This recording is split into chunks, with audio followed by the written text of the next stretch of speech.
दावा है कि दोनों के बीच 13 अक्टूबर 2019 से मार्च 2020 तक 104 बार बातचीत हुई है और पूरा जो कॉल ड्यूरेशन है वो 5 घंटे का है, जिसमें 62 कॉल आरोपी संदीप ने तो 42 कॉल पीड़िता के भाई की तरफ से किए गए।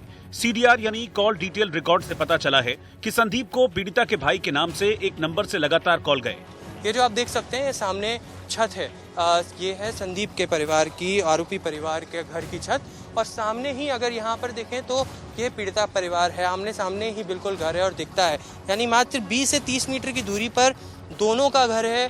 लेकिन फिर भी पिछले 1 साल के अंदर 104 बार और घंटों तक लंबी लंबी बातें कहीं ना कहीं कुछ ना कुछ संदेह आपके मन में डालता है, और इसी वजह से कहीं ना कहीं एसआईटी अब इस पूरी कॉल डिटेल रिकॉर्डिंग्स की जांच पूरी जोरों शोरों से कर रही है। हालांकि आरोपी से बातचीत के दावे को पीड़िता के पिता ने नकार दिया। तो कोई जे लोग आरोप लगा रहे हैं या फिर कॉल डिटेल से जिस आदमी से बात वहीं का है वो तो सब मालूम पड़ेगी कि कौन थे वही है, पर ये अपना ये षड्यंत्र रच रखी है, ये कोई कागज नहीं, चौंके अपने बचवे को कोई ना कोई रास्ता अपनाएंगे वो।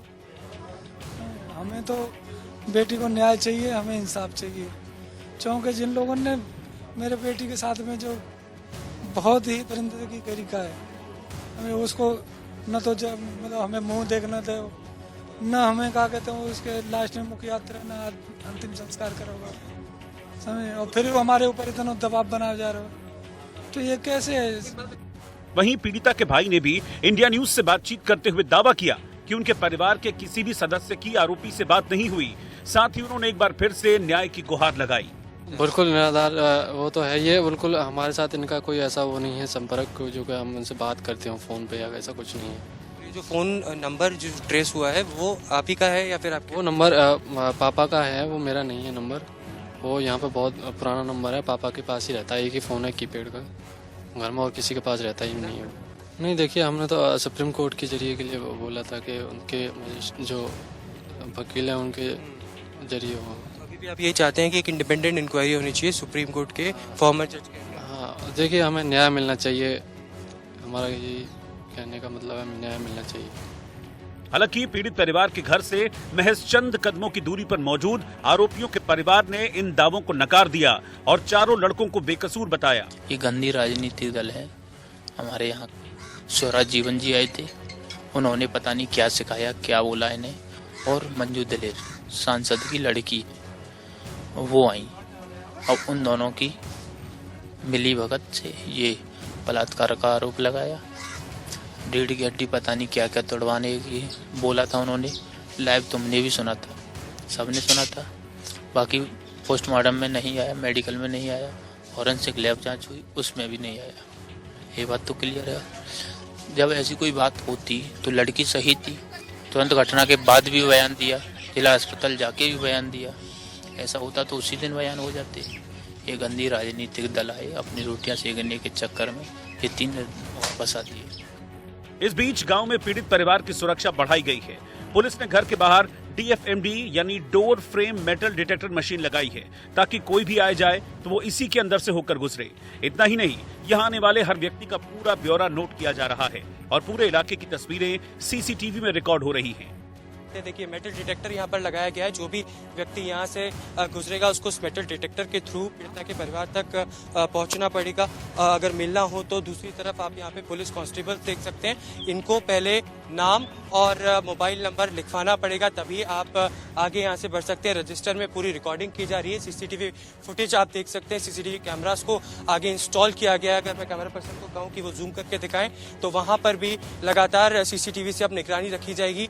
और भी पुलिस कांस्टेबल्स को यहाँ पर लगाया गया है। 2 पुलिस कांस्टेबल्स केवल भाई के साथ रहेंगे। ये आप तमाम इंतजाम देख रहे हैं। अविनाश, अगर दिखाएं, CCTV कैमरास यहाँ पे और भी आ चुके हैं, वायर्स आ चुकी हैं और भी लॉजिस्टिक्स के तमाम सामान आ चुके हैं, जिससे कहीं ना कहीं परिवार को पूरी तरीके से सुरक्षा मुहैया कराए गए। कांस्टेबल्स भी लगातार पीड़िता की छत पर मौजूद हैं। उधर दलित लड़की के साथ कथित गैंगरेप मामले की जांच कर रही SIT 7 दिनों में जांच पूरी नहीं कर पाई, क्योंकि SIT को आज अपनी रिपोर्ट सौंपनी थी, लेकिन अब सरकार ने उसे 10 दिन का और वक्त दे दिया है। सूत्रों का कहना है कि एसआईटी ने अपनी जांच के दौरान 100 से ज्यादा लोगों के बयान दर्ज किए हैं। इनमें पीड़ित के परिवार के अलावा आरोपियों, पुलिस और प्रशासन के अधिकारियों के बयान भी शामिल हैं। खबर है कि जातीय दंगा फैलाने के लिए पीएफआई यानी पॉपुलर फ्रंट ऑफ इंडिया को 100 करोड़ रुपए से ज्यादा की फंडिंग की गई। जानकारी के मुताबिक मॉरिशस से 50 करोड़ रुपए से ज्यादा भेजा गया। इस बीच ईडी के खुलासे पर सीएम योगी ने कहा कि यूपी में दंगे की किसी भी साजिश को हम सफल नहीं होने देंगे। गरीब के जीवन के साथ ही खिलवाड़ करना प्रारंभ कर दिया और एक लगातार ये चल रहा है। लेकिन याद रखना, उत्तर प्रदेश और देश आज जिस स्थिति में है, सबको सुरक्षा और सबको सम्मान देने के इस अभियान को हम मजबूती के साथ आगे लेकर के चलेंगे। किसी की साजिश को सफल नहीं होने देंगे। किसी गरीब के भविष्य के साथ खिलवाड़ करने की इजाजत किसी को नहीं देंगे। ये सभी षड्यंत्रकारी बेनकाब होंगे और बेनकाब होने के अलावा कानूनन कार्रवाई भी सख्ती के साथ ऐसे तत्वों के साथ हम लोग करेंगे। कुल मिलाकर ईडी और एसआईटी ये पता लगाने की कोशिश में है कि इस केस में कौन सच बोल रहा है और कौन झूठ। उधर योगी सरकार ने सीबीआई जांच की सिफारिश भी की है, लेकिन अभी तक गृह मंत्रालय की मंजूरी नहीं मिली है। उधर हाथरस के झिगोरा गांव में आरोपियों के समर्थन में फिर से महापंचायत की गई, जिसमें शामिल लोगों ने आरोपियों को बेकसूर बताया और दावा किया कि इस मामले को बेवजह तूल दिया जा रहा है, लिहाजा वो किसी भी जांच के लिए तैयार हैं, जिससे दूध का दूध और पानी का पानी हो जाए। गांव में है और गांव के तमाम लोग हमारे साथ मौजूद हैं। हम उनसे बात करेंगे और जानने की कोशिश करेंगे कि आखिर उनका क्या कहना है इस पूरे घटनाक्रम को लेकर। क्या वो सोचते हैं कि जो पीड़ित परिवार है उसको पूरी तरीके से इंसाफ मिलना चाहिए, जो इन्वेस्टिगेटिव एजेंसीज हैं उनको अपने काम पूरी तरीके से करना चाहिए, या लोग जो राजनीतिक रोटियां यहाँ सेक रहे हैं उनका आना कहीं ना कहीं कम होना चाहिए। तमाम लोग हैं। आप यहाँ कितने सालों से रह रहे हैं? पहले तो हाथरस के इस गाँव में ये बताइए। अरे हमको 80 वर्ष हो गए, हमारी 80 वर्ष की उम्र है, 80 वर्ष से हम यहाँ रह रहे हैं। हमारे इस क्षेत्र में कोई भी जातिवाद का कैसा भी कोई कभी कांड कोई हुआ नहीं और इतना सौहार्दपूर्ण वातावरण है जहाँ एक दूसरे की लड़कियों की शादी में कन्यादान तक लेते हैं, उनको हर वस्तु जो प्रदान करते हैं और बारात को दावत तक उनका इंतजाम सब लोग करते हैं। तो ये घटना हो कैसे गई? ये तो एक ऐसी बनाई हुई घटना है। 14 तारीख की ये घटना हुई और घटना में पीड़िता का भाई और पीड़िता को लेके आया। एफआईआर हुई 14 तारीख को, तो उसमें ये कहा गया कि एक व्यक्ति था संदीप, जिसने मुझे खींच के ले गया, मारा पीटा। उस आधार पर पुलिस ने तहरीर लिख ली। तहरीर में साफ कहा गया है, उससे पूछा भी गया पीड़िता से कि और कोई व्यक्ति था। 18 तारीख को अचानक इसमें मोड़ आ जाता है, राजनीतिक के द्वारा उनको भड़का गया और 18 तारीख को 3 निर्दोष बच्चों का नाम लिया गया, जिसमें वो जेल भेज दिए गए। और इसमें जो है अपराधी बचने नहीं चाहिए और निर्दोष बचने नहीं चाहिए, यही हमारी भावना है। प्रॉपर अगर लड़के पक्ष के तो चारों लड़कों को जो भी कठोर से कठोर सजा हो कॉन्स्टिट्यूशन के अकॉर्डिंग वो उन्हें मिलनी चाहिए। लेकिन इसमें क्या है कि ये मैटर इतना बड़ा था ही नहीं, इसका पॉलिटिसाइज हुआ है यहाँ पे। ये सारी आपको पता होगा, खुल के आ रहा है, आज न्यूज पे भी चल रहा है मोस्टली कि पीएफआई की यहाँ पे फंडिंग हो रही है, बाहर के कंट्री से यहाँ पे पैसा इन्वेस्ट हो रहा है। और जो शिवराज जीवन करके जो कांग्रेस के दलित नेता हैं, उन्होंने उनका वीडियो टेप भी वायरल हुआ है आज कि वो साफ कह रहे हैं कि भैया दंगा तो हम यहाँ करवा के रहेंगे, 2 उनके मरेंगे तो 2 हमारे भी मरेंगे, लेकिन दंगा हम करवा के रहेंगे। जम्मू कश्मीर में सुरक्षा बलों ने 3 आतंकियों को ढेर कर दिया। जम्मू कश्मीर में शोपिया के सुगन इलाके में सुरक्षा बलों के साथ मुठभेड़ में 3 आतंकी मार गिराए गए। खुफिया एजेंसियों से सुगन इलाके में आतंकियों के छिपे होने की खबर मिली थी। सुशांत सिंह मौत मामले की जांच के दौरान ड्रग्स केस में गिरफ्तार रिया चक्रवर्ती को बॉम्बे हाईकोर्ट से जमानत मिल गई। रिया के अलावा 2 और आरोपियों को जमानत दी गई है। वहीं रिया के भाई शौविक और अब्दुल बासित परिहार को जमानत नहीं मिली। मध्य प्रदेश के इंदौर में बाणगंगा पुलिस ने चेक पॉइंट पर एक कार से 50,90,000 रुपए बरामद किए हैं। कार सवार इतनी बड़ी रकम के बारे में सही जानकारी नहीं दे पाया, जिसके बाद इसे जब्त कर आयकर विभाग को सौंप दिया गया। पंजाब में अमृतसर के आसपास के इलाके के खेतों में किसान लगातार पराली जला रहे हैं। किसानों ने बताया कि वो मजबूरी में पराली जला रहे हैं, क्योंकि इसे जमीन में गलाने में ज्यादा खर्च होता है। मध्य प्रदेश के रीवा में मुख्यमंत्री शिवराज सिंह चौहान ने सुपर स्पेशलिटी अस्पताल का लोकार्पण किया। सीएम ने इस मौके पर पूजा की। 240 बिस्तर वाले इस अस्पताल पर 150 करोड़ की लागत आई है। ट्विटर और फेसबुक ने डोनाल्ड ट्रंप के खिलाफ भ्रामक सूचना फैलाने को लेकर एक्शन लिया है। ट्रंप ने अपने सोशल मीडिया पर एक पोस्ट किया था जिसमें लिखा था कि कोरोना वायरस फ्लू जैसा ही है। इस पोस्ट को फेसबुक और ट्विटर ने हटा दिया।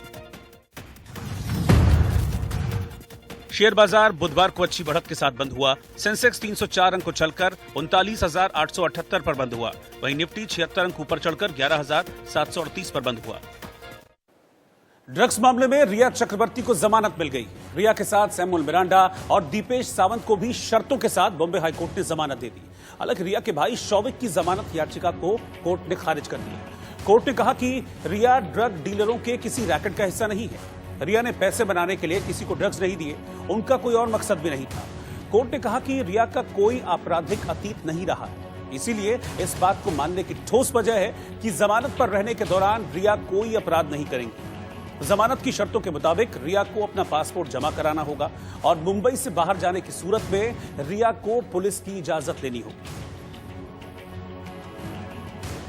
रिया चक्रवर्ती 28 दिनों के बाद भायखला जेल से बाहर निकली। उनके वकील ने बेल पर खुशी जताई और अपने बयान में कहा कि हमें बॉम्बे हाईकोर्ट के आदेश से खुशी है। सत्य और न्याय की जीत हुई है। रिया की गिरफ्तारी और कस्टडी गैर जरूरी थी और कानून के दायरे से बाहर थी। 3 सेंट्रल एजेंसियों की तरफ से विच हंट बंद होना चाहिए। हम सत्य के लिए प्रतिबद्ध हैं। सत्यमेव जयते। उधर सुशांत के परिवार ने एम्स की टीम पर सवाल खड़े करते हुए पोस्टमार्टम रिपोर्ट की जांच के लिए नई फॉरेंसिक टीम बनाने की मांग की है। एम्स की रिपोर्ट में सुशांत की मौत को सुसाइड माना गया, लेकिन सुशांत के परिवार के वकील विकास सिंह ने इस रिपोर्ट को, इस दावे को खारिज कर दिया। डर्मेटोलॉजिस्ट का एक ओपिनियन सुना, बड़े फेमस डर्मेटोलॉजिस्ट डॉक्टर अविनाश, उन्होंने अपने ओपिनियन में कहा है कि ये लाइन जो मार्क जो इस गर्दन में है, जो मीडिया ने दिखाया है, जो उसके बहन के खुद का खींचा हुआ है, ये मार्क उस कपड़े से हो ही नहीं सकता। वो चैलेंज दावा कर रहे हैं। वो कह रहे हैं कि ये मार्क्स ये डेफिनेटली स्ट्रैंगुलेशन का मार्क है, ये हैंगिंग। सो एक डर्मेटोलॉजिस्ट भी अगर इतने दावे के साथ कह रहे हैं तो शायद इनका भी कहना उस समय शायद लाजमी था। इसलिए अगर आप ऐसा श्योरिटी के साथ नहीं कह सकते तो आपको ऐसा लूज कमेंट नहीं करना चाहिए। सुधीर गुप्ता के खिलाफ सीबीआई द्वारा जांच होनी चाहिए, एमसीआई द्वारा जांच होनी चाहिए, और अब जरूरत पड़ेगी तो सब हर सीबीआई को तो हमने आज बोल भी दिया है कि उनके खिलाफ जांच होनी चाहिए, और एमसीआई में भी रिपोर्ट करेंगे कि इस तरह से कैसे ये टीवी पर आकर के बार बार दुनिया भर के कमेंट्स कर रहे थे और कूपर हॉस्पिटल के बारे में निंदा कर रहे थे, और सडनली रिपोर्ट बना करके इस तरह से इनके डॉक्टर बैठ करके टीवी चैनल पे उसको डिस्कस करते हैं और उस रिपोर्ट के बारे में बातचीत। बिल्कुल सही आप कह रहे हैं, मेरा भी यही मानना है कि फोटोग्राफ देख के ऐसा ओपिनियन नहीं देना चाहिए था। लेकिन जो आदमी फोटोग्राफ देख के, अगर एक सीनियर आदमी है, आज आप मेरे पास एक केस लाइए, मेरे को कुछ केस ना बताइए और मैं आपको बोल दिए तो 200% मैं इसको फांसी दिलवा दूंगा या इसको फांसी से बचा दूंगा, तो ये तो मेरी बड़ी गैर जिम्मेदारी बात होगी ना। अगर मैं ऐसा बोलता हूँ बिना कागज देखे, बिना एविडेंस देखे, अगर मैं किसी को बोल दूं तो मेरे तरफ से तो गैर जिम्मेदारा बिल्कुल होगा। कि रिया ने सुशांत को नारकोटिक्स उनके बिना मर्जी के दिया, या अगर उनके मर्जी से भी दिया तो क्या उन्होंने डॉक्टरों को बताया, जिन 5 बड़े बड़े डॉक्टरों के पास वो ले जाती थी सुशांत को दिखाने मानसिक उनके कंडीशन के लिए, उनको क्या उन्होंने डॉक्टरों को बताया था कि सुशांत इस तरह का ड्रग दे रहे हैं जो रिया उनको ला करके दे रही है। मध्य एशिया के 2 देशों आर्मीनिया और अजरबैजान के बीच युद्ध में अब तक 100 से ज्यादा लोग मारे जा चुके हैं। दरअसल जिस नागोर्नो काराबाख इलाके के लिए युद्ध हो रहा है वो अजरबैजान का हिस्सा है, लेकिन इसकी ज्यादातर आबादी आर्मीनियाई है और ये ईसाई समुदाय से आते हैं, जबकि अजरबैजान में मुस्लिम समुदाय की संख्या ज्यादा है। लिहाजा नागोर्नो काराबाख इलाके को लेकर दशकों पहले से जारी विवाद पर एक बार फिर से छिड़ी लड़ाई में 100 लोगों के मारे जाने की खबर है, क्योंकि वहां दोनों तरफ से बम, तोप और फाइटर जेट एक दूसरे पर वार पलटवार कर रहे हैं।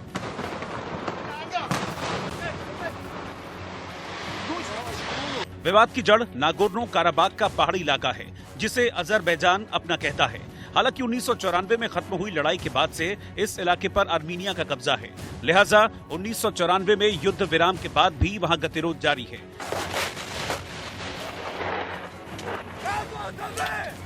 इस बीच एक दूसरे पर तनाव बढ़ाने का आरोप लगाते हुए आर्मीनिया और अजरबैजान ने सीमा पर सैनिकों को इकट्ठा करना शुरू कर दिया और कई इलाकों में मार्शल लॉ लगा दिया गया। हालांकि नागोर्नो काराबाख में अधिकारियों ने दावा किया है कि जिन इलाकों पर अजरबैजान के सैनिकों ने कब्जा किया था उन्हें फिर से छुड़ा लिया गया है। तो वहीं अजरबैजान का कहना है कि विवादित इलाके में रणनीतिक तौर पर अहम कुछ जगहों को उनकी सेना ने अपने कब्जे में ले लिया है। दरअसल 1920 के दशक में जब सोवियत संघ बना तो अभी के ये दोनों देश आर्मीनिया और अजरबैजान उसका हिस्सा बन गए। नागोर्नो काराबाख की ज्यादातर आबादी आर्मीनियाई है, लेकिन सोवियत अधिकारियों ने उसे अजरबैजान के हाथों सौंप दिया। इसके बाद दशकों तक नागोर्नो काराबाख के लोगों ने कई बार ये इलाका आर्मीनियों को सौंपने की अपील की, लेकिन असल विवाद 1980 के दशक में शुरू हुआ जब सोवियत संघ टूटना शुरू हुआ और नागोर्नो काराबाख की संसद ने आधिकारिक तौर पर खुद को आर्मीनिया का हिस्सा बनाने के लिए वोट किया। इसके बाद यहां शुरू हुए अलगाववादी आंदोलन को अजरबैजान ने खत्म करने की कोशिश की। हालांकि इस आंदोलन को लगातार आर्मीनिया का समर्थन मिलता रहा। नतीजा ये हुआ कि वहां जातीय संघर्ष होने लगे और सोवियत संघ से पूरी तरह आजाद होने के बाद एक तरह का युद्ध शुरू हो गया। इतना ही नहीं, यहां हुए संघर्ष के कारण लाखों लोगों को अपना घर छोड़ पलायन करना पड़ा और साल 1994 में रूस की मध्यस्थता में युद्ध विराम की घोषणा से पहले नागोर्नो काराबाख पर आर्मीनियाई सेना का कब्जा हो गया। इस डील के बाद नागोर्नो काराबाख अजरबैजान का हिस्सा तो रहा, लेकिन इस इलाके पर अलगाववादियों की हुकूमत रही, जिन्होंने इसे गणतंत्र घोषित कर दिया। यहाँ आर्मीनिया के समर्थन वाली सरकार चलने लगी, जिसमें आर्मीनियाई जातीय समूह से जुड़े लोग थे। साथ ही डील के तहत Nagorno Karabakh line of contact भी बना, जो आर्मीनिया और अजरबैजान के सैनिकों को अलग करता है। हालांकि दोनों देश अब तक किसी समझौते तक नहीं पहुंचे हैं और तनाव गहराता ही गया। हालांकि अब जब फिर तनाव बढ़ा तो तुर्की एक बार फिर अपने मित्र अजरबैजान के समर्थन में आ गया। वहीं आर्मीनिया के रूस के साथ गहरे संबंध हैं, लिहाजा इस विवाद को लेकर अब चिंता जताई जा रही है कि इसमें तुर्की, रूस और ईरान भी कूद सकते हैं, क्योंकि इस इलाके से गैस और कच्चे तेल की पाइपलाइनें गुजरती हैं, जिसकी वजह से ये मसला और बड़ा हो सकता है। वहीं संयुक्त राष्ट्र के महासचिव एंटोनियो गुटेरेस ने आर्मीनिया और अजरबैजान से लड़ाई रोकने की अपील की है और कहा है कि मौजूदा हालातों से वो काफी चिंतित हैं। की लिस्ट जारी कर दी, लेकिन इस दौरान जमकर हंगामा हुआ। प्रेस कॉन्फ्रेंस शुरू होने से पहले पार्टी कार्यकर्ताओं ने एक सीट से उम्मीदवार बदलने की मांग करते हुए जमकर बवाल कर दिया। एक ओर जेडीयू के बड़े नेता मीडिया से बातचीत करते रहे तो दूसरी ओर साथ साथ हंगामा चलता रहा। उम्मीदवारों की सूची का ऐलान करने के लिए जेडीयू के प्रदेश अध्यक्ष वशिष्ठ नारायण सिंह, सांसद लल्लन सिंह और आरसीपी सिंह समेत कई नेता वहां पर मौजूद थे, लेकिन इन सब नेताओं की मौजूदगी में यहां पर पार्टी के ही कुछ कार्यकर्ता अपने करीबी का टिकट कटने से नाराज थे और इस बैठक में, इस प्रेस कॉन्फ्रेंस के दौरान ही उन्होंने हंगामा शुरू कर दिया।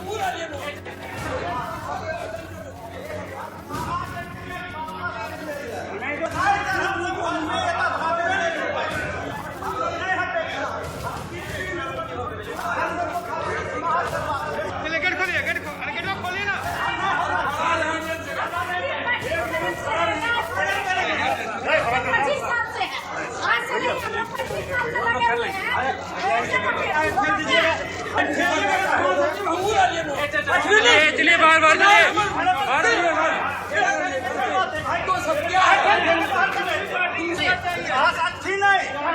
हम बात करेंगे।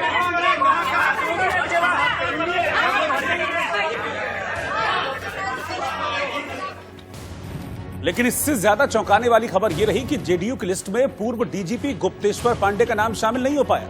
समय से पहले रिटायरमेंट लेकर गुप्तेश्वर पांडे ने जेडीयू ज्वाइन कर ली थी और यह तय माना जा रहा था कि जेडीयू इस विधानसभा चुनाव में उन्हें उम्मीदवार बनाएगी, लेकिन इस लिस्ट में उनका नाम नहीं है। बक्सर सीट से बीजेपी अपने उम्मीदवार का ऐलान कर चुकी है। ऐसे में चर्चा है कि गुप्तेश्वर पांडे को अब लोकसभा का उपचुनाव लड़ाया जा सकता है। इसके अलावा चर्चा यह भी है कि वीआईपी जैसी सहयोगी पार्टी का टिकट भी गुप्तेश्वर पांडे को मिल सकता है, जिसने अभी तक अपने उम्मीदवारों का ऐलान नहीं किया है। लेकिन लालू यादव के बेटे तेज प्रताप के ससुर चंद्रिका राय को जेडीयू ने टिकट दे दिया है। वो सारण के परसा से पार्टी के उम्मीदवार हैं। तेज प्रताप और उनकी पत्नी के बीच तलाक की कानूनी लड़ाई चल रही है। चंद्रिका राय ने कुछ महीने पहले ही आरजेडी को छोड़ दिया था।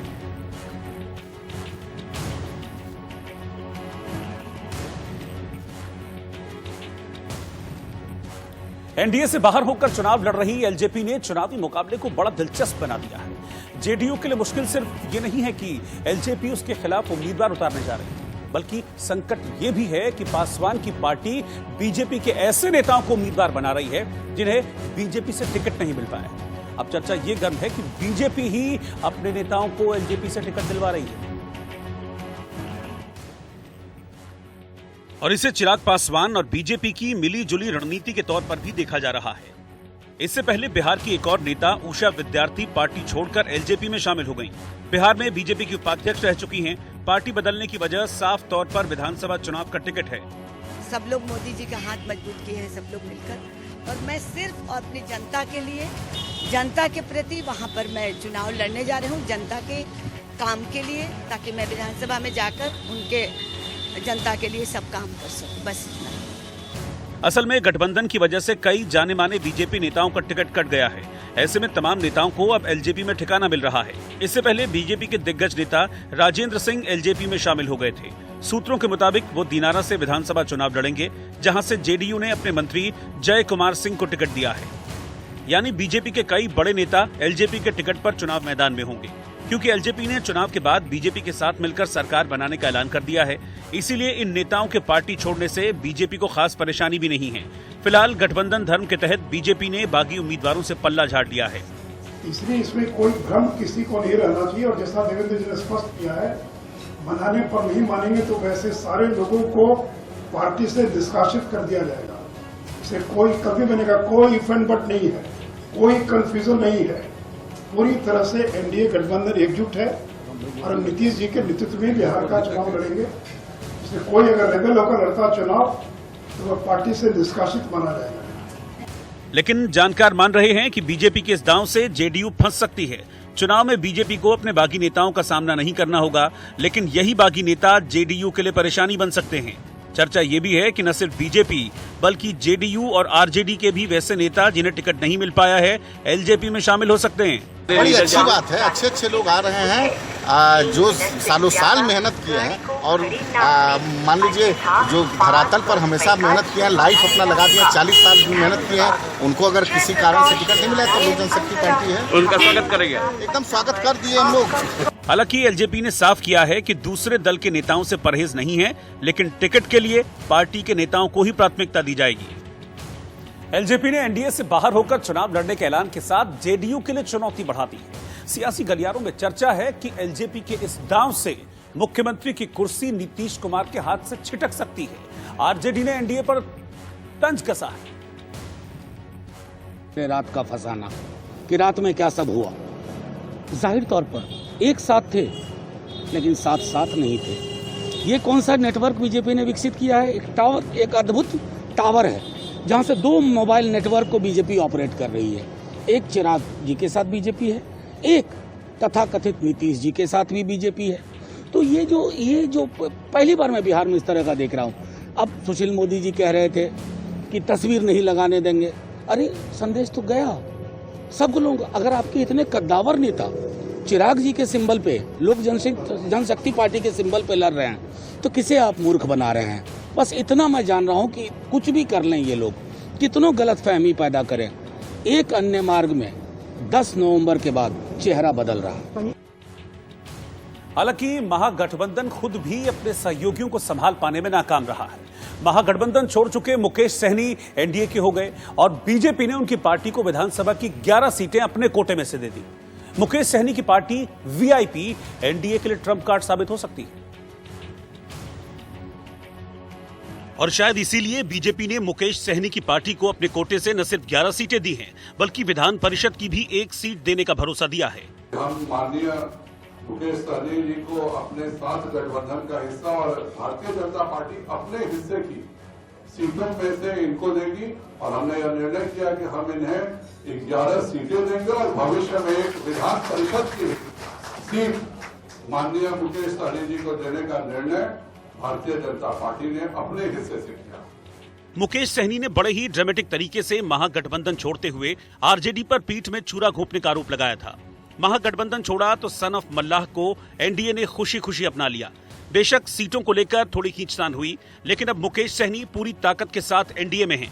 जहां से मैंने अपने राजनीतिक करियर स्टार्ट किया था, सामाजिक करियर स्टार्ट किया था, आज पुनः मैं उस घर में वहां पे मैं पहुंच गया हूं, और मैं खास करके माननीय देश के प्रधानमंत्री नरेंद्र मोदी जी और गृह मंत्री श्री अमित शाह जी और हमारे भूपेंद्र जी या बिहार के हमारे मुखिया श्री नीतीश कुमार जी के नेतृत्व में हमें महागठबंधन में निमंत्रण मिला और मैं आज महागठबंधन का पार्ट हूँ।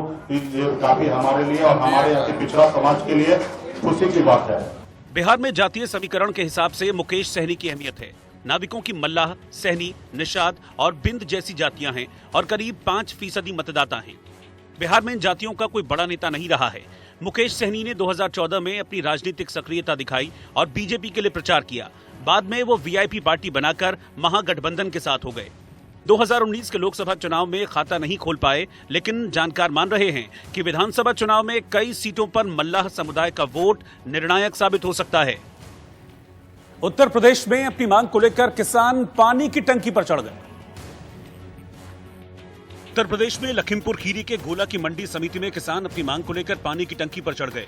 किसान गन्ने का पुराना मूल्य और धान का समर्थन मूल्य दिलाने की मांग कर रहे थे और प्रदर्शन कर रहे थे। किसान लोग अपनी मांगों को लेकर के पानी टंकी पर चढ़ गए। जम्मू कश्मीर में आतंकी हमले में शहीद जवान धीरेन्द्र त्रिपाठी को सीएम शिवराज सिंह चौहान ने मध्य प्रदेश के सतना जिले में श्रद्धांजलि दी। सीएम ने धीरेन्द्र के परिवार को 1 करोड़ रुपए, पत्नी को सरकारी नौकरी, गांव में शहीद स्मारक बनवाने का ऐलान किया। उत्तर प्रदेश में गौतम बुद्ध नगर के जेवर में बनने वाले नोएडा इंटरनेशनल एयरपोर्ट परियोजना के लिए अहम करार पर हस्ताक्षर हो गया। Swiss company Zurich airport international AG और Yamuna international airport private limited के बीच कंसेशन एग्रीमेंट साइन हुआ है।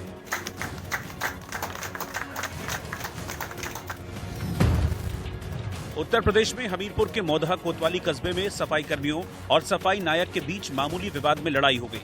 इस लड़ाई में जमकर लात घूंसों से हमले किए गए।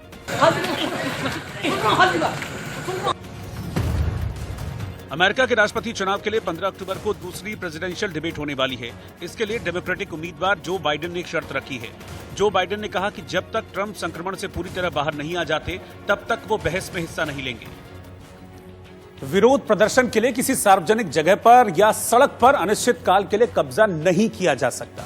सुप्रीम कोर्ट ने यह सख्त टिप्पणी शाहीन बाग इलाके में हुए प्रदर्शन के खिलाफ दायर की गई 200 से ज्यादा याचिकाओं पर सुनवाई करते हुए दी।